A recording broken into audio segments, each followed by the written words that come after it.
Hey, welcome back to Tim Talks. Today we're talking about staying calm and not losing control. This is about mindfulness. Mindfulness allows us to be in control of our own lives.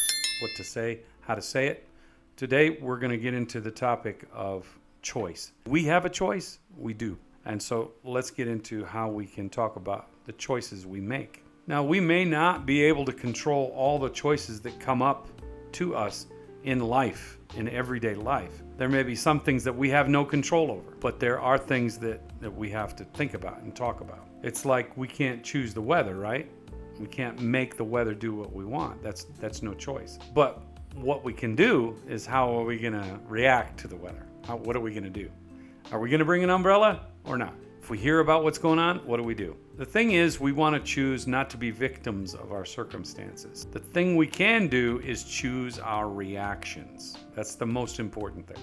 If we respond to something with anger, we're only going to make the situation worse. And in reality, it doesn't matter how righteous and justifiable your actions are, because it's irrelevant. You're going to be judged based on your reaction and not on your reasons. Mindfulness allows us to be reflective and not reactive. It's not about running from our emotions or not having emotions or not feeling emotions. It's allowing us not to be overwhelmed by our emotions. It's not having our thoughts and emotions controlling us. I had 3 teenage kids in the house when I was many years ago, younger. They're all grown up now. They're out.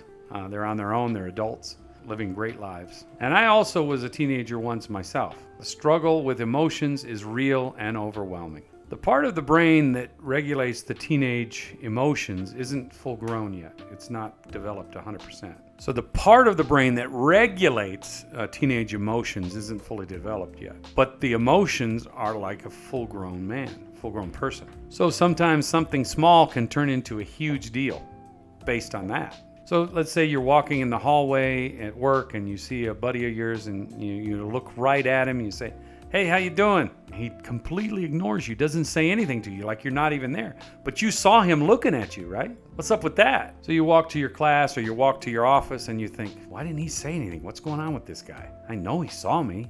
What's going on? Why didn't he acknowledge me? Is he mad at me? What's going on? Then you start texting your friends and nobody responds. So the last time you got a response was maybe half hour, 45 minutes ago. Nobody's responding to you. And you're thinking, what's going on with everybody? What? Everybody hates me. Oh my goodness, I don't know what I did wrong. What's going on here? That's why they're ignoring me, right? Or then maybe something else, you decide, well, nobody responded to me. I don't think they like me. I'm done with these people. I'm done with talking to them. Nobody wants to talk to me. I don't have any friends. Oh my goodness, this is disastrous. I don't like it. I'm going to die with 100 cats all by myself. Obviously, right? Clearly, this is overthinking something. It's not using mindfulness. This is called taking a left turn down crazy street. And we've all done this. We've all thought of this at one time or another. This has happened to us, whether we were young or maybe a little older. But these kind of things, this kind of thinking happens to us every once in a while. So mindfulness allows us to stop at the corner of reality and crazy street. And then we can choose a path that is best for us, the one we should go down. So with all of the benefits and the ideas that go with mindfulness, I'm going to ask again, why aren't they teaching this to us or our kids? It's a good question. Well, there's a reason. Part of it has to do with this. A long time ago, mindfulness was for the privileged and the well-funded, the people that had money. It was offered to the privileged, to the well-funded schools, people that were able to attend those colleges, universities, people like CEOs, celebrities, world-famous athletes. They flocked together for this instruction, paying $10,000 or more in some cases to learn these series of secrets. So you can think it's important to have mindful leaders, right?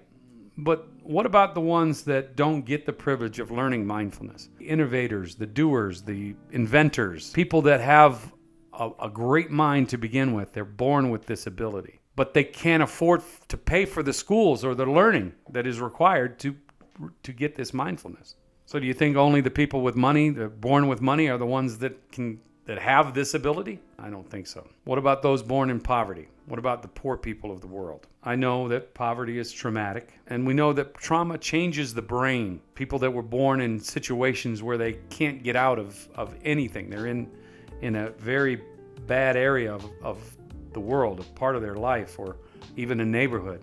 They just can't escape. And that tragedy plays on their mind. It affects them differently. And without the practice of mindfulness, they will lose it. They don't get it.